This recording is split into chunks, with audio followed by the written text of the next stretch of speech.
Welcome to Tasting History with Max Miller, where today we will be drinking history with Max Miller. I am Max Miller, and believe it or not, I have not had anything to drink yet today. Luckily, gin is my favorite spirit, so I will be showing you how to make a fascinating gin cocktail from 1884. So thank you to Audible for sponsoring this video as we follow gin's journey from Dutch battlefields to the London gin craze and beyond. This time on Tasting History.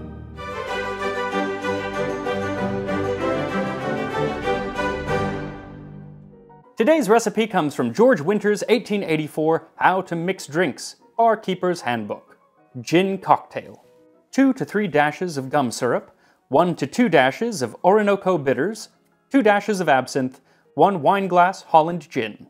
Fill with fine ice, stir well, squeeze from a lemon peel on top, and serve.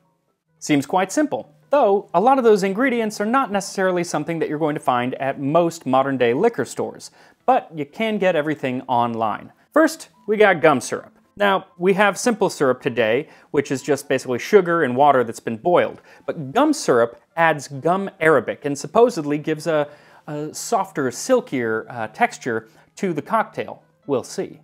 Next up, Orinoco bitters. Now these are named after a Venezuelan river, so naturally they were made in New England. And in the Barkeeper's Handbook, there's an ad that claims they're superior to any Angostura in the world.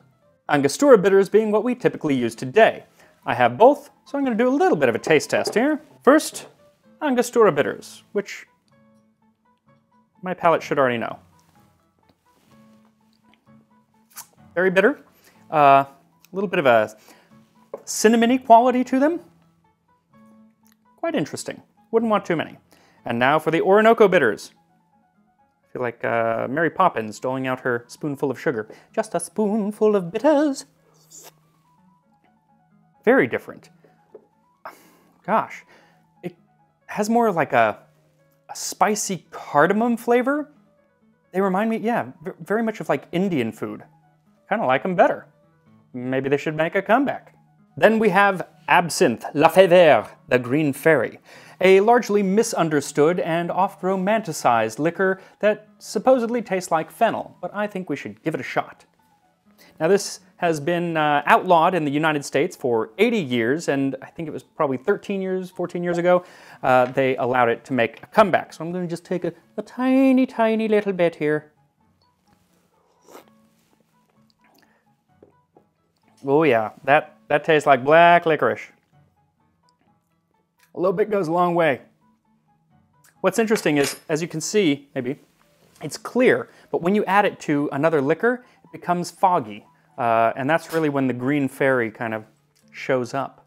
And lastly, Genever, or Genever, or Geneve, or Genève, they all work. And a lot of people today would say that this is not a gin, but we'll show you why. Historically, it absolutely is, and technically, it absolutely is. So if you're going to have that argument, which I'm sure many people will, please have it in the comments section. Now, I love gin, and right away, I can tell this is not going to taste like gin. But let's give it a shot.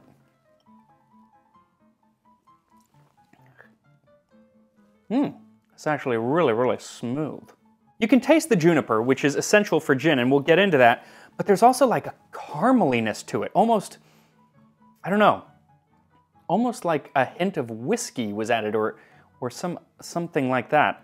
It's quite nice, quite smooth, but if somebody orders a gin and tonic, don't put this in there. Now there are tons of types of gin in the world. You got Tom Gin, you got Botanical Gin, your classic London Dry, and there's even one called Milk Gin, my favorite being Bertha's Revenge. If you can get it, get it.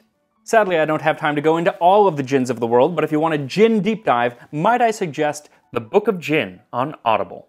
Audible is truly one of my favorite things in this world. I have belonged to Audible for now over 10 years, and I listen to audiobooks almost daily. They're great because I do a lot of reading research-wise for the show. So when I'm able to do the research or even just listen for fun, you know, when I'm out on a walk or in the car, it's just such a relief on my eyes and on my brain, frankly. And recently they've added their Plus catalog, so in addition to your monthly audiobook credit, you also get access to thousands of additional audiobooks, as well as podcasts, Audible originals, and these sleep tracks, which I really, really need to try because I am starting to notice I'm getting bags, as people have pointed out. But lately I have been listening to Sapiens, A Brief History of Humankind. It is absolutely fascinating, and the narrator Derek Perkins has the most soothing British accent. Frankly, you will feel smarter after listening to it. So visit audible.com/tastinghistory or text Tasting History to 500-500 to start your free 30-day trial. There's also a link in the description, audible.com/tastinghistory. And speaking of tasting history, before I taste this historical cocktail, let us talk about the history of gin while I finish up what I've already poured. Nothing should go to waste. So what is gin? It's just an alcoholic liquor made by distilling grain mash with juniper berries. Everything else is gravy. Don't put gravy in your gin though. Now nobody knows exactly when that distilled grain alcohol came about, but in the West at least, it was most likely made using an alembic still. And nobody knows who invented the alembic still, but the two leading candidates are both women with interesting names from between the 1st and 3rd century AD. Cleopatra the Alchemist, or another alchemist named Mary the Jewess. Probably did not come up with that name herself. Either way, next time you take a shot, you can thank a woman from the ancient Near East.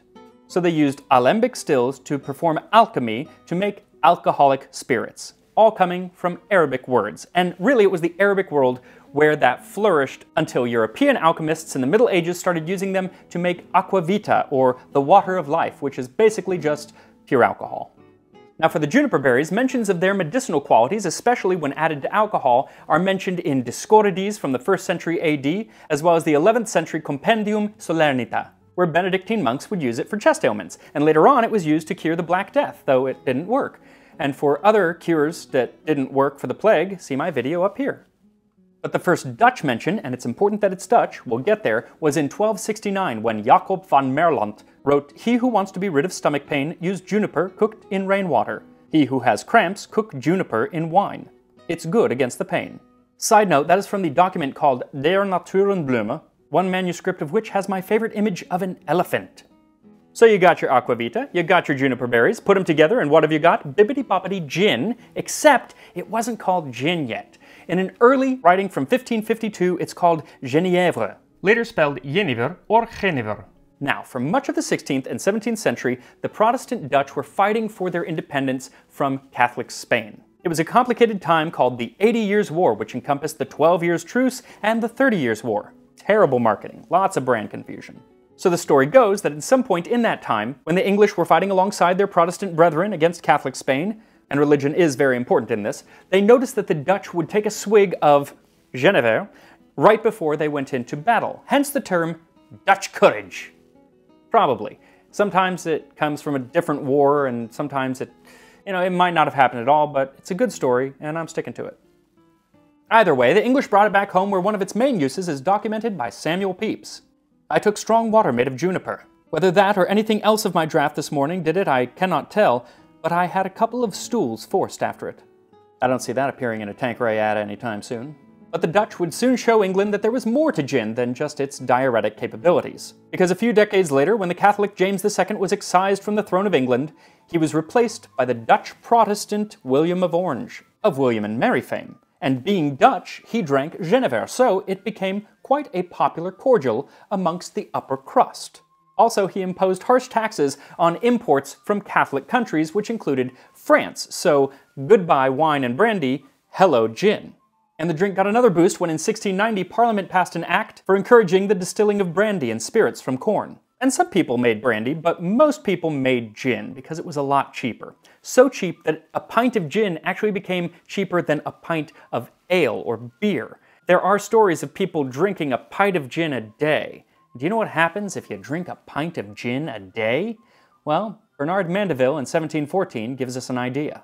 "Nothing is more destructive either in regard to the health or the vigilance and industry of the poor than the infamous liquor, the name of which derived from juniper in Dutch is now by frequent use, and the laconic spirit of the nation shrunk into the monosyllable intoxicating gin, that charms the inactive, the desperate and crazy of either sex, and makes the starving sot behold his rags and nakedness with stupid indolence, or banter both in senseless laughter and more insipid jests. It is a fiery lake that sets the brain in flame, burns up the entrails, and scorches every part within."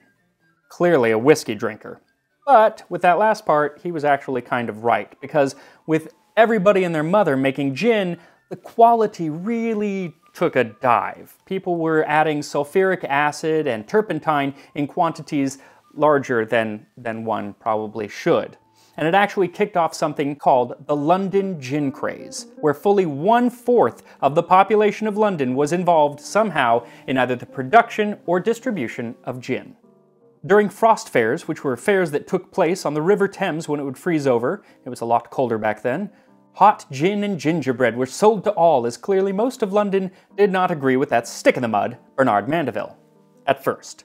But very soon, gin took a bit of a hit in the reputation department. First of all, it had gone from being drank by the king to being drank by the poor because it was so cheap. And then it really took a hit in 1734 when Judith Dufour was hanged at Tyburn. Her crime? Drunk on gin and unable to afford any more, she and a friend picked up her 2-year-old daughter from the workhouse where she had been and had been given new clothes. And in the words of Judith from her own trial, "We took the child into the fields and stripped it, and tied a linen handkerchief hard about its neck to keep it from crying, and then laid it in a ditch. And after that we went together and sold the coat and stay for a shilling, and the petticoat and stockings for a groat. We parted the money, and joined for a quartern of gin." That incident, understandably, really shook London to its core and forced Parliament to pass the Gin Act of 1736, which did put some taxes and regulation on who could actually make it. You had to have a license. But it didn't really work, because the gin craze just kept on crazing. But public opinion really turned a corner in 1751, when William Hogarth printed 2 engravings called Beer Street and Gin Lane. In Beer Street, women are seen selling fish and reading, while smiling men paint works of art and build new buildings, beside which a wealthy woman is carried through the street in a sedan chair. Meanwhile, in Gin Lane, a mother with syphilitic sores mindlessly drops her child down a stairwell as she reaches for a pinch of snuff, while a man nearby shares a bone with a dog. Buildings are crumbling, and a barber has hanged himself as no one can afford his services, for they've spent all of their coin on gin. Perhaps most disturbing, though, is the man dancing in the street, carrying a child impaled on a pole. Now surely there was some exaggeration in Hogarth's work, but it did what it was meant to do, and Parliament passed another Gin Act which actually worked this time. And gin lost favor, and the gin craze ended. But it actually made for an interesting chapter in gin's history, which was the underground selling of Old Tom gin. Essentially, a bartender would put like a plaque of an old black tomcat on the outside of the bar, like out on the street, and then there would be a little tube going from the cat's paw, or sometimes its mouth, into the bar. Somebody would walk up, put a coin into the cat, and then it would come into the bar, and the bartender would pour a shot of this Old Tom gin, which was a sweeter gin than the modern London dry gin. It's actually really quite nice. It would go down, and then the person would be waiting there with their glass, or just their mouth, to catch it. Kind of interesting. And it was actually that style of gin that was really popular during the 19th century before London-style dry gin really took over. It was also the mid-19th century that gin started to make a bit of a comeback with gin palaces. Frequented by the upper middle class, Dickens described them as perfectly dazzling when contrasted with the darkness and dirt we have just left. It also became a popular drink with the military, because in certain parts of the world where they were having problems with malaria, they were given quinine, and it was really bitter, so they would add a little bit of tonic water and a little bit of gin in there to kill the flavor. Hence the G&T, or the gin and tonic. And you put a little bit of lime in there, and it helps with scurvy too. That's actually where the gimlet started, was if they found if they put the lime into the gin before they even left for port, it would preserve for a lot longer. Now in the US, gin had been popular for quite some time, but it really took off when it was banned. Because in the 1920s, during Prohibition, bathtub gin became popular for the same reason it had been popular 200 years earlier in England. It was cheap and easy to make. Again, it tasted horrible, but that is where we get a lot of the wonderful cocktails that we know today, made as a way to cover up the taste of the bad gin. But when it comes to taste, lots of flavored gins have popped up over the years, including sloe gin, made with sloe berries, and one of my favorites, Pimm's, which has added citrus and spices. But if you have a truly quality gin, it's really all you need, because in the words of Winston Churchill, "I would like to observe the vermouth from across the room while I drink my martini." Yeah, I know, I can't do Churchill. But Unlike Churchill's Martini, our cocktail today is definitely mixed, and I am ready to do it. So once you have all of your ingredients, just mix them together in a glass. Note that the 19th century measurement, a wine glass of Holland gin, is only about 1.5 ounces or a jigger. It varies depending on when and where it is, but it is not one of these. So don't fill this up with gin. That is for a different kind of cocktail. Then add some ice, squeeze a little lemon rind over it, and bottoms up. The gin cocktail of 1884. Cheers. Very aromatic. Oh, I like that. Definitely go light on the absinthe. Like, really light, because that is going to cut through more than anything else, that really strong licorice fennel flavor. But it's really, really nice and smooth. And when I say smooth, I mean physically smooth. And I think it's because of that gum syrup, the gum arabic. It's almost slick, but not in a weird way. It's really quite nice.